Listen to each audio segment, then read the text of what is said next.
दुनिया के नक्शे के उत्ते लगी हुई जी मशरक़े वुस्ता की अग है वो हुण सिर्फ मिज़ाइलों और ड्रोन्स तक महदूद नहीं हैगी, बल्कि इन्हें आलमी मैशत के जोड़े परखचे है ना, बल्कि वो साढ़े पंजाबी च कहते हैं तूश उड़ा देते हैं फड़ के। ठीक है, वो तूश उड़ा देते फड़ के। ये एक ऐसा जलजिला है जिहड़ियां लहरां ने वो वाशिंगटन तो लैके बीजिंग तक और तेहरान तो लैके और इस्लामाबाद तक महसूस कीतियां जा रही ने।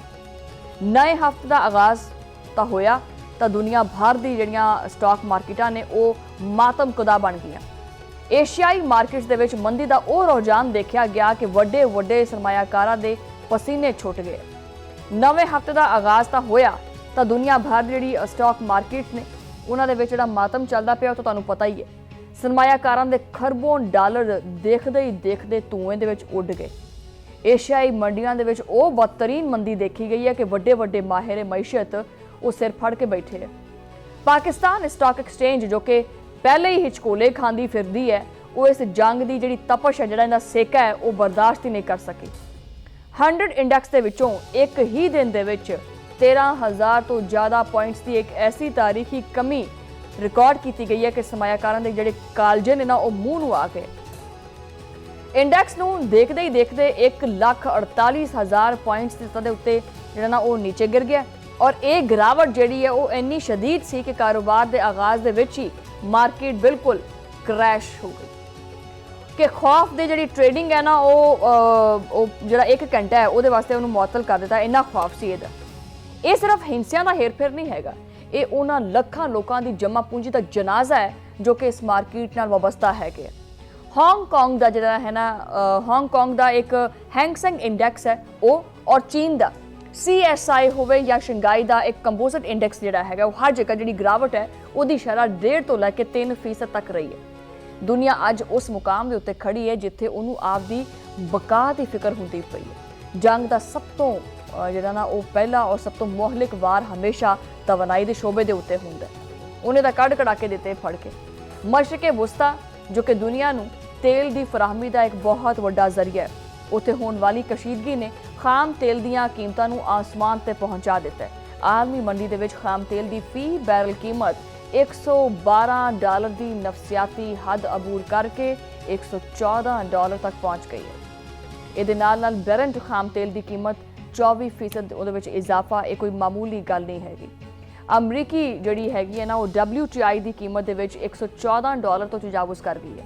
मुआशी माहिरीन हुण इहनूं एक जिहड़ियां ना डरावनी पेशगोइयां कहंदे पे ने कि अगर ये जंग ज़्यादा लंबी हो गई या आबनाए हुरमज़ की बंदिश बरकरार रही तो तेल की कीमत दे विच $120 फी बैरल तक जिहड़ा ना वो इजाफा हो सकता है।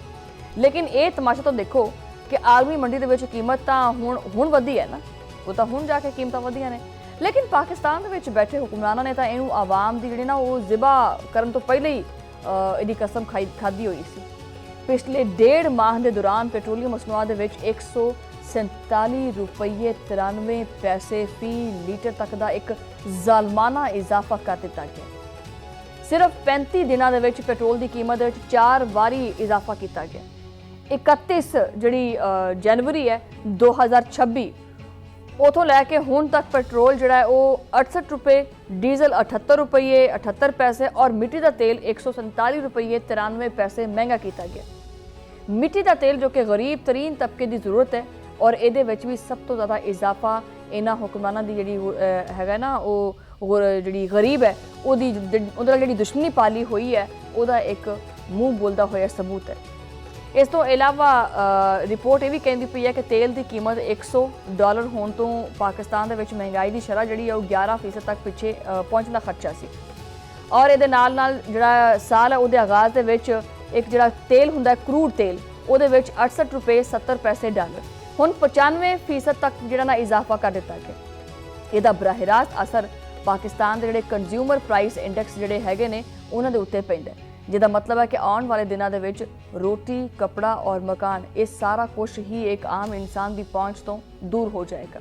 हैरत की गल इत्थे यह है कि 45 दिन पहले जो हुकूमत ने 60 रुपये फी बैरल के हिसाब नाल पेट्रोल खरीदिया सी तां उन्होंने आवाम नूं 327 रुपये फी लीटर फरोख्त करन दा की जवाब सी। सिर्फ एक मद ਦੇ ਵਿੱਚ हुकूमत और आयल कंपनियां मिल के तकरीबन 113 अरब रुपये मुनाफा कमांदियां पईयां ने। ये रियासत हैगी है या कोई मुनाफाखोर कंपनी है? साबिक वजीर खजाना मफ्ता इस्माइल खुद तस्लीम करते पे ने कि हुकूमत पेट्रोल तो 1700 अरब रुपये कमा लेगी। सार्फिन की कीमत के उत्ते ऑयल कंपनियां नूं 70 रुपये फी लीटर का इजाफा मुजरना इजाफी जिहड़ा मुनाफा हुंदा वो दिता जा रहा है। ये गरीब की जेब के उत्ते वो डाका है जिहदे उत्ते IMF का लेबल ला के इनू जायज़ करा दिता जा रहा है। जो पेट्रोल महंगा हुंदा है तो ट्रांसपोर्ट के किराए भी महंगे होंगे हैं, वो भी आसमान तक जाते हैं। कराची और लाहौर दी मंडियां का हाल वेखो तो दिल खून के आंसू रोंदा पिया। आलू जिहड़ा हैगा वो 50 रुपये, प्याज 60 रुपये और मटर 150 रुपये किलो तक जा पहुँच गया। हरी मिर्च 200 रुपये किलो है और अदरक लसन 400 600 इहदी मच विकदे पे ने। और फलों की तो खैर तुसीं गल ही ना करो, फलों की सूरत हाल तो इस कदर बदतर है कि केले 350 रुपये जिहड़ा ना दर्जन है। स्ट्रॉबेरी जिहड़ी हैगी वो 800 रुपये किलो है। आम आदमी हुण सिर्फ और सिर्फ दाल और सब्जी वास्ते ही तरसदा पिया, लेकिन खैर वो भी किहड़ा इन्नी सस्ती है, दालां सब्जियां भी महंगियां ने। और LPG जो कि गरीब का ईंधन हुंदी है, उसकी कीमत दे विच 30 रुपये फी किलो का इजाफा कर दिता है। सरकारी कीमत 226 रुपये मुकर्रर कर दी है, मगर बाजार दे विच 330 रुपये तक मिलती पई है। इंतजामिया कित्थे है? प्राइस कंट्रोल जी कमेटियां ने वो कित्थे ने? हकीकत यह है कि यह सारा कुछ मिल के एक जिहड़ा गरीब है वह खून नचोड़दा पिया। ट्रांसपोर्टर्स कहते पे ने कि जो डीजल महंगा हुंदा है तो किराया जारी गल असीं भी वधाउणा ही हुंदा और उसका सारा बोझ कहते तो पैंदा है एक आम बंदे दे उत्ते, जिहदी तनख्वाह दे विचों 1 रुपया भी इजाफा उन्होंने मिलता नहीं हैगा। एक पासे आवाम जिहड़ी है खुदकुशियां करन दे उत्ते मजबूर है और दूसरे पासे हुक्मरान जिहड़े हैगे ने उन्हां दे जिहड़ियां टशन बशन ने वही खत्म नहीं हुंदे पे। जदों पेट्रोल या डीजल 55 रुपये महंगा किया जाएगा तो फिर की बंदा कर सकता है?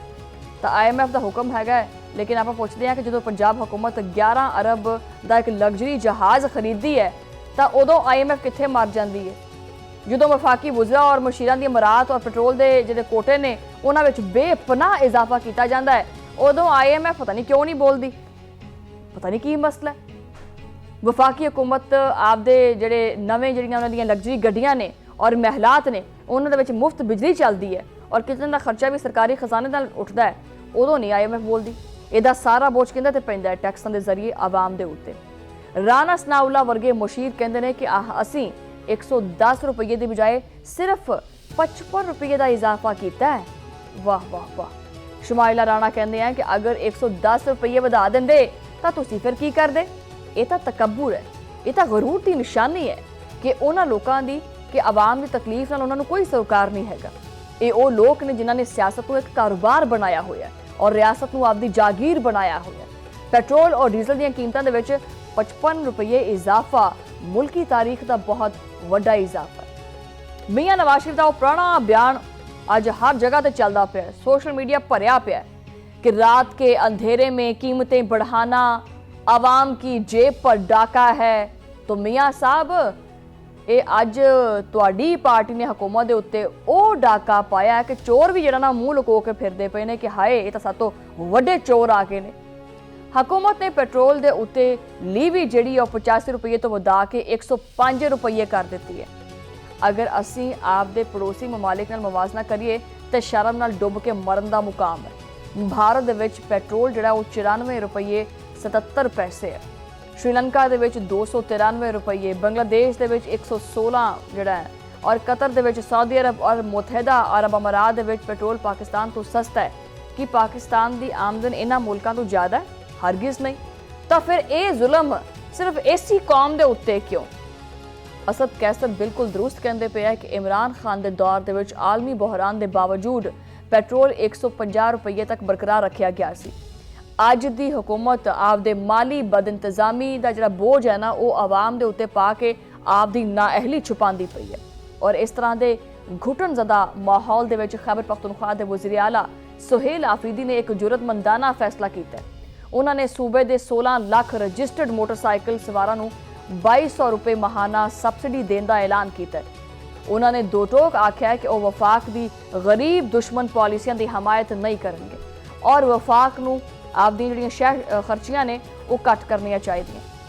BRT ਦੇ ਕਿਰਾਇਆਂ ਦੇ ਵਿੱਚ ਕੋਈ ਇਜ਼ਾਫਾ ਨਾ ਕਰਕੇ ਉਹਨਾਂ ਨੇ ਸਾਬਿਤ ਕੀਤਾ ਹੈ ਕਿ ਅਗਰ ਨੀਅਤ ਸਾਫ਼ ਹੋਵੇ ਤਾਂ ਕੋਈ ਨਾ ਕੋਈ ਰਾਹ ਨਿਕਲ ਆਉਂਦਾ ਹੈ। ਦੂਸਰੇ ਪਾਸੇ ਵਜ਼ੀਰ ਆਜ਼ਮ ਸ਼ਹਿਬਾਜ਼ ਸ਼ਰੀਫ ਨੇ 4 ਸੂਬਿਆਂ ਦੇ ਵਜ਼ੀਰ ਆਲਾ ਨੂੰ ਬੁਲਾ ਕੇ ਇੱਕ ਵੱਡੀ ਬੈਠਕ ਕੀਤੀ, ਲੇਕਿਨ ਕੀ ਇਹਦੇ ਨਾਲ ਗਰੀਬ ਨੂੰ ਫਾਇਦਾ ਹੋਏਗਾ? ਗਰੀਬ ਨੂੰ ਕੁਝ ਮਿਲੇਗਾ? ਵਜ਼ੀਰ ਆਜ਼ਮ ਕਹਿੰਦੇ ਨੇ ਕਿ ਜੀ ਬਚਤ ਦਾ ਬੋਝ ਸਭ ਨੂੰ ਮੁਨਸਿਫਾਨਾ ਤੌਰ ਤੇ ਬਰਦਾਸ਼ਤ ਕਰਨਾ ਚਾਹੀਦਾ ਹੈ। ਜਨਾਬ ਵਜ਼ੀਰ ਆਜ਼ਮ ਸਾਹਿਬ, ਬੋਝ ਮੁਨਸਿਫਾਨਾ ਉਦੋਂ ਹੁੰਦਾ ਹੈ ਜਦੋਂ ਤੁਹਾਡਾ ਪ੍ਰੋਟੋਕੋਲ ਵੀ ਖਤਮ ਹੋ ਜਾਵੇ, ਜਦੋਂ ਵਜ਼ੀਰਾਂ ਨੂੰ ਮੁਫਤ ਬਿਜਲੀ ਔਰ ਪੈਟਰੋਲ ਬੰਦ ਕੀਤਾ ਜਾਵੇ, ਜਦੋਂ 11 ਅਰਬ ਦੇ ਜਹਾਜ਼ ਵਾਪਸ ਲੈ ਲੈਣ ਬੰਦਾ, ਤਾਂ ਆਵਾਮ ਤੋਂ ਪਹਿਲੇ ਹੀ ਕਿਨਾਂ ਲੈਂਦੇ ਨੇ ਬੋਝ ਤਲੇ ਦਬੀ ਪਈ ਹੈ, ਹੋਰ ਕਿੰਨਾ ਬੋਝ ਬਰਦਾਸ਼ਤ ਕਰੇਗੀ। ਲੇਕਿਨ ਇੱਥੇ ਪੁੱਛੀਏ ਤੇ ਕਹਿੰਦੇ ਨੇ ਬਸ ਮੈਂ ਕਹਿੰਦੀ ਆ ਕਿ ਇੱਥੇ ਰਹਿਣ ਹੀ ਦਿੰਦੇ ਆ।